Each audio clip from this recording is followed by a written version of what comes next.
വിഷ്ണുവിൻ്റെ ദശാവതാരങ്ങളിൽ 9ാമത്തെ അവതാരമായ ശ്രീകൃഷ്ണന് ഒരു ജ്യേഷ്ഠനുണ്ട്, ബലരാമൻ. ബലഭദ്രൻ എന്നും സംകർഷണൻ എന്നും അദ്ദേഹത്തിന് പേരുകളുണ്ട്.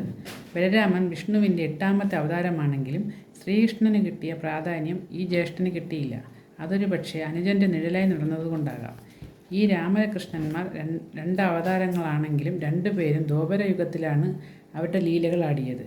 ശ്രീകൃഷ്ണൻ ദേവകിയുടെ 8ാമത്തെ പുത്രൻ. അമ്മാവനായ കംസനെ കൊല്ലും എന്ന അശരീരിയെ പേടിച്ച് കംസൻ ദേവകിയുടെ പുത്രന്മാരെയെല്ലാം കൊന്നൊടുക്കുകയായിരുന്നു.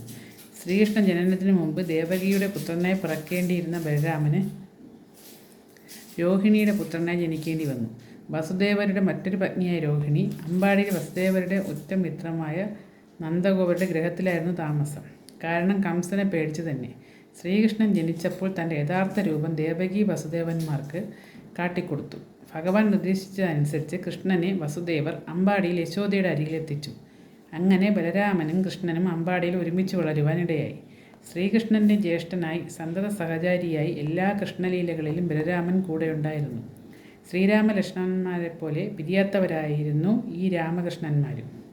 ബലരാമൻ ജ്യേഷ്ഠനാണെങ്കിലും കൃഷ്ണൻ പറയുന്ന ഒന്നിനെയും ധിക്കരിക്കാറില്ല. അതിന് കാരണവുമുണ്ട്. ന്യായവും ധർമ്മവും വിട്ട് കൃഷ്ണൻ കളിക്കില്ലെന്ന് ബാലനാണെങ്കിലും രാമൻ അറിയാമായിരുന്നു. എന്തെങ്കിലും ഉദ്ദേശമില്ലാതെ കണ്ണൻ ഒന്നും ചെയ്യില്ലെന്നും രാമൻ വിശ്വസിച്ചിരുന്നു. അമ്പാടിയിലും വൃന്ദാവനത്തിലും ഓരോരോ അപകടങ്ങളിൽ പെടുമ്പോഴും കൃഷ്ണൻ എല്ലാത്തിനും പ്രതിവിധി ചെയ്യുമെന്നും രാമൻ അറിയാമായിരുന്നു. കൃഷ്ണനൊരാപത്തും വരില്ല എന്ന അറിവും രാമനുണ്ടായിരുന്നു. കാളിയ മർദ്ദനം കണ്ട് വജ്രവാസികൾ പേടിച്ച് വിറച്ചു നിൽക്കുമ്പോൾ യശോദയെയും നന്ദഗോപരെയും രാമൻ ആശ്വസിപ്പിക്കുന്നത് കൃഷ്ണനൊരാപത്തും വരില്ല എന്ന് പറഞ്ഞാണ്. ബാല്യത്തിൽ കൃഷ്ണനെപ്പോലെ തന്നെ അനേക അസുരന്മാരെയും വകവരുത്തിയിട്ടുണ്ട് ബലരാമൻ. വൃന്ദാവനം വിട്ട് മധുരയിൽ താമസമാക്കിയപ്പോഴും രാമകൃഷ്ണന്മാർ വേർപിരിഞ്ഞില്ല. മധുരയുടെ രക്ഷയ്ക്ക് രണ്ടുപേരും മുന്നിട്ട് നിന്നിരുന്നു. കംസനെ കൊന്ന് ഉഗ്രസേനനെ രാജാവാക്കിയതിനു ശേഷം രണ്ടുപേരും വിദ്യാഭ്യാസം തുടങ്ങിയതും ഒരിടത്ത് തന്നെ. സാന്ദീപനി മഹർഷിയുടെ ആശ്രമത്തിൽ ഗുരുദക്ഷിണയായി മരിച്ചു എന്ന് കരുതിയ ഗുരുപുത്രനെ കൊടുക്കുന്നതും രണ്ടുപേരും കൂടിയാണ്.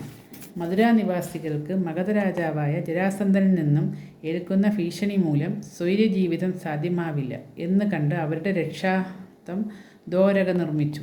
അവരുടെ രാജാവാക്കിയത് ബലരാമനെയാണ്. എന്നാൽ കൃഷ്ണനോട് ആലോചിക്കാതെ ഒന്നുമില്ലായിരുന്നു ബലരാമന്. ഇന്ന് നമ്മൾക്ക് സങ്കല്പിക്കാൻ പോലും കഴിയാത്ത തരത്തിലുള്ള ബന്ധമായിരുന്നു ആ സഹോദരങ്ങൾ തമ്മിൽ. ബലരാമൻ ഒരു ക്ഷിപ്രകോപിയാണെന്നറിയാമോ? കോപം പെട്ടെന്ന് വരുമെങ്കിലും അതിൻ്റെ ചൂട് പെട്ടെന്ന് തന്നെ ശമിക്കുകയും ചെയ്യും. അതാണ് ഇങ്ങനെയുള്ളവരുടെ ഗുണം. കോപിച്ചിരിക്കുമ്പോൾ ഒരു തീരുമാനവും എടുക്കരുതെന്ന് പറഞ്ഞു കേട്ടിട്ടില്ലേ? നമ്മൾ എടുക്കുന്ന തീരുമാനങ്ങൾ ശരിയാകാനുള്ള സാധ്യത കുറവായിരിക്കും. പിന്നീട് നാം ദുഃഖിക്കേണ്ടിയും വരും. ബലരാമനും അത്തരത്തിലുള്ള അനുഭവങ്ങൾ ഉണ്ടായിട്ടുണ്ട്.